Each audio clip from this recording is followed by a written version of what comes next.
Ayan, so magluluto ako ng dal, pero iniba ko yung way ng pagluluto ng dal ngayon. Sa open pan siya kasi sa cooker, 'di ba, hindi siya ganon ka-healthy, and sinadjust din to ni Gaurav, guys, na sa open pan lutuin na yung dal kasi tingnan nyo yung nakuha dito. Ito yung nakuha, guys. Ito yung hindi maganda sa health. Ito yung galing dito sa pinakuluan na dal. Kaya ayun, ganito na kami magluto ng dal sa open pan para maiwasan natin tong kadir-dir. Ayan. So meron akong nagayak na bawang sibuyas, so pinagsama ko na lang siya. And then meron tayong slices of tomato. So mag-start na tayo, guys. So yung pan na ginamit ko is ganyan talaga yung kulay niya kasi iron pan daw yan. Maglagay na tayo ng sibuyas sa bawang. Isuti na natin siya. So, hindi ako naglalagay, guys, ng cumin seed kasi nga, hindi ko gusto minsan yung cumin seed. Kapag ako nagluluto, hindi ko nilalagyan masyado. Or sometimes, hindi ko talaga nilalagyan ng cumin seed kasi nga, hindi ko nga siya gusto. So, ayan. Sauté muna natin to hanggang sa lumabas yung kanyang aroma. Ayan. So, maamoy na yung sibuyas tsaka bawang. Ilalagay na natin yung tomato. Lutuin natin yung tomato, guys. Ganyan lang siya. So, takpan muna natin. So, kumustahin natin yung ating niluto, guys. Wow! Alam niyo ba na kapag ako nagluto ng dal, guys, gustong-gusto nila. Kaya, Kaya kapag dal yung gusto namin gustong kainin, ako talaga yung magluluto kasi gustong-gusto nila nga yung dal ko. Gustong-gusto nila yung dal ko. So maglalagay na tayo, guys, ng masala. Konti lang. So ito yung aming masala box.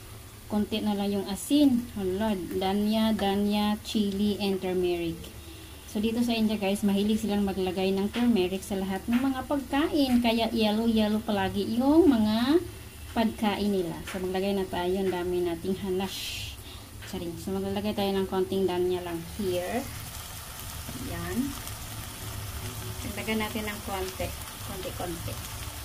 And then, turmeric. Konti lang yung turmeric dito sa box. Kaya mahirap kumuha. So, maglagay tayo ng konting chili lang para may spike. And then, a little bit of salt kasi nilagyan ko na ng asin yung ating dal, guys. And then, halo-halo, mekos. Gusto ko yung medyo mag-gravy yung tomato. Ayan. Saute it for few minutes bago natin ilagay yung ating dal. So, takpan ulit natin. Kasi may power yung takip-takip, guys. Charing. Ayan. So, few minutes later. Ayan na, diba? So, ganyan yung gustong dal nila, guys. Tingnan mo, biglang lumabas yung oil. And then, na siya? Gravy ba? So, haluin muna natin.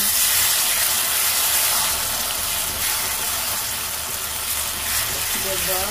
Sarap nito. Nasunog-sunog pa.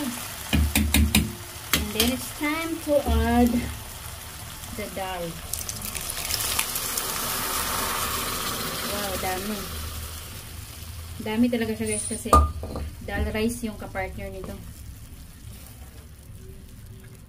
Meron na akong rice. Nakapagluto na ako ng rice. And parang thick yung ating dal. Parang maglalagay ako ng tubig dito. But let's see. Yun na. Mano nga siya. Malapot. So, I will put a little bit of water. Ang arte ng water. Lalagay tayo ng water. Wala tayong taga-video, guys, kaya self-service yung ating pagtitik ng video. Self-service. Yan, pakuluin muna natin to. So, Gusto kong lagyan to ng malunggay, kaya lang, hindi pa dumating si Dudong. So, pagdating niya, ihahabol ko siguro yung malunggay kasi pakukuhanin ko siya doon sa kapitbahay, guys. So, ayan, napakuluin muna natin siya ng bongga. Takpan ulit. Natin. Hindi kakain yung papa niya ng salad. And meron tayong bisita. Mishi is in the kitchen. Naligo na kami pareho, guys. Nauna siyang maligo bago ako. So, ayan. Si daddy man niya, nag-CR. Kaya binigay mo na sa akin. Greet them lang. Good morning po. Good morning po. Good morning po. Yung mark niya, guys, medyo nag-light na siya. Yung sa gilid niya. Yung sa gilid niya parang nagiging skin tone na din. No? Ano yung nasa, ano ko lang, hala, what is this lang? Hello po. So, check na natin yung ating dal. So, luto na yung ating dal, guys.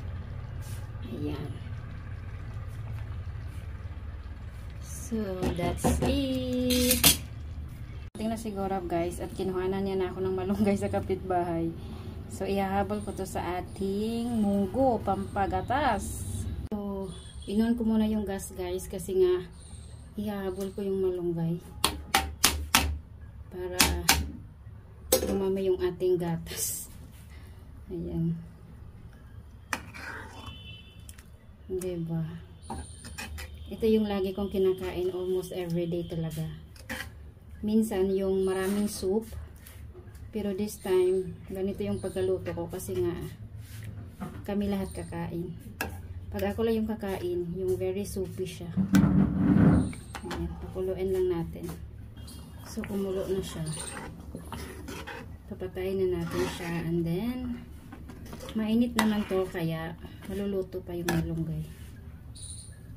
So, patayin na natin yung gas. Tiring. So, kakain na ako, guys. I will get rice. Madami talaga akong kakainin ngayon. Dumami yung kanin ko ngayon kasi nga nagpapa-breastfeed ako. So, lagi akong gutom, saka malakas na akong kumain. O, diba? Kita nyo yung rice ko. Dami, no? Maglagay na ako sa ating bowl, guys. Ayan. Damihan natin yung ating munggo na may malunggay. Kailangan puno. Yun. And then, isa din sa pinapakain nila ako, guys, is yung ghee. So, dapat yung kakainin ko is nilalagyan ng ghee. Kasi, nakakatulong din daw yan pampagatas. Hindi, may nakita akong guys, sabji. Wait, tingnan natin kung anong laman to. Ito yung niluto ng sister-in-law. Ayun. Alo shimla. I like it also. So, I will eat also this one. So, maglalagay ako sa aking plato. Ayan.